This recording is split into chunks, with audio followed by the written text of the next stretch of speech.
Good morning students. तो last time जो था हमने जो लॉस थे 3 लॉस थे वहाँ तक पढ़े थे रिफ्लेक्शन के। Now we are going to start our next topic that is echo. If you show अब यहाँ पे बोला गया है कि हम लोग शाउट करते हैं या क्लैप करते हैं, ठीक है। रिफ्लेक्टिंग सरफेस लाइक जैसे टॉल बिल्डिंग होगी या फिर माउंटेन हो गया, we hear the same sound again. तो क्या होता है कि वही आवाज़ हमारे पास वापस आती है, ठीक है। This sound which we have hear is called echo. ये जो साउंड होती है इसे हम लोग इको बोलते हैं। It is cause due to the reflection of sound. और ये कब कॉज होता है? साउंड के रिफ्लेक्शन से कॉज होता है। To hear an echo clearly, echo को क्लियरली सुनने के लिए the time interest between the original sound and the echo must be at least 0.1 second. जो रियल साउंड है वो और जो इको जो रिफ्लेक्शन वाली जो साउंड है उन दोनों के बीच का जो टाइम है वो 0.1 सेकेंड होता है।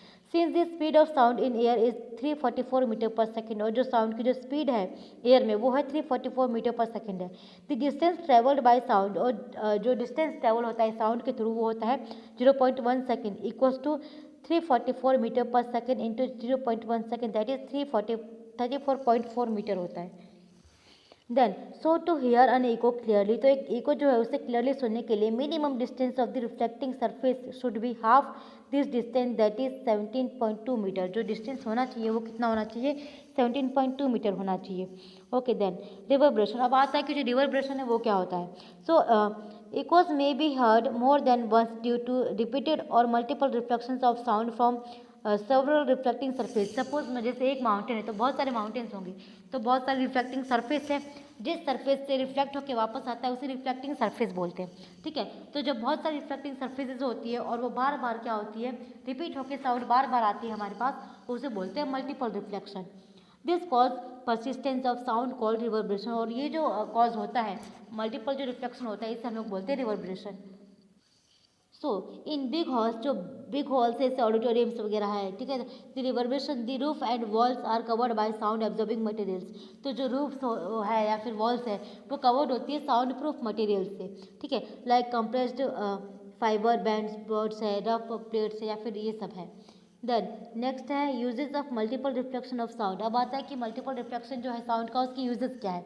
मेगाफोन्स है, हॉर्न्स है, म्यूजिकल इंस्ट्रूमेंट्स है जैसे ट्रम्प्स हो गया एक्सेट्रा, ये डिज़ाइन किए जाते हैं to stand sound multiple reflection, ताकि मल्टीपल रिफ्लेक्शन हो एक पर्टिकुलर डायरेक्शन में without spreading in all directions, बिना किसी और सभी डायरेक्शन में स्प्रेड किए हुए।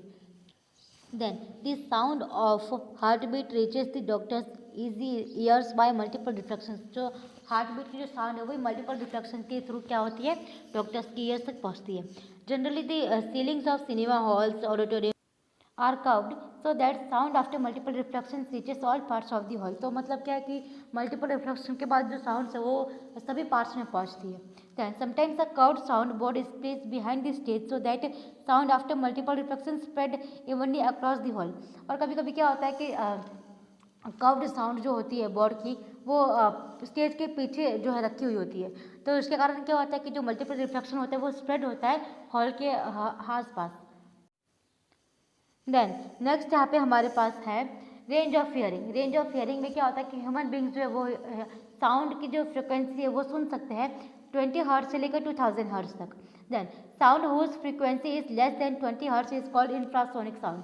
इससे बोला गया कि जो साउंड है उसकी जो फ्रिक्वेंसी है वो 20 हर्ट्ज से कम होती है उसे बोला जाता है इंफ्रासोनिक साउंड, और साउंड की फ्रिक्वेंसी जो 2000 हर्ट्ज से ज़्यादा होती है उसे बोला जाता है अल्ट्रासोनिक साउंड। सो नेक्स्ट हमारे पास है uses of ultrasonic sound.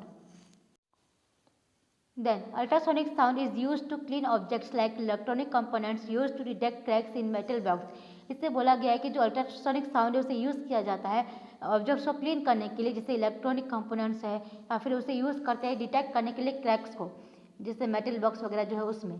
And used in ultrasound scanners, और अल्ट्रासाउंड स्कैनर्स में यूज़ किया जाता है ताकि इमेजेस जो है इंटरनल ऑर्गन्स की ह्यूमन बॉडी की वो मिल सके। Use to break small stones in the kidneys, जैसे किडनीज में जो स्टोन होते हैं, ठीक है, उसे ब्रेक करने में भी हेल्प होती है। Then next we have sonar. It is a device which is use ultrasonic waves to measure distance, direction and speed. ये एक डिवाइस है अल्ट्रासोनिक जिसमें जिसे यूज़ होते हैं अल्ट्रासोनिक वेव्स में ताकि हम लोग मेजर कर सकें distance, direction and speed of under water objects. The distance of the object can be calculated by knowing the speed of sound in water and the time.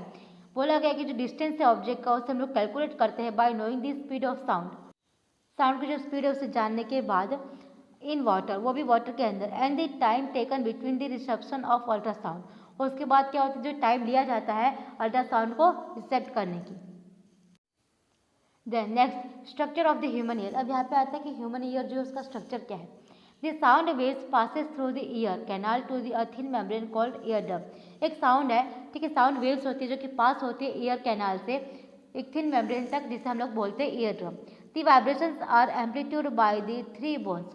जो vibrations होते हैं वो 3 ईयर बोन्स जो है उसके through निकलते हैं। Of the middle ear, वो भी कौन सी, जो मिडल ईयर है जिससे हम लोग हैमर बोलते हैं। Anvil and stirrup middle ear then transmits the sound waves. जो मिडल ईयर है उसके बाद वो ट्रांसमिट होती है साउंड वेव से इनर ईयर के अंदर। The brain then interpret the signal as sound. उसके बाद जो ब्रेन है वो उनको एज अ सिग्नल जो है इंटरप्रेट करता है। सो आज का जो हमारा जो ये एक्सप्लेनेशन है इस चैप्टर का वो यहाँ पे ख़त्म होता है। नेक्स्ट जो वीडियो होगी उसमें हम लोग स्टार्ट करेंगे इसके जो इन टेक्स्ट क्वेश्चन है वो। Till then thank you.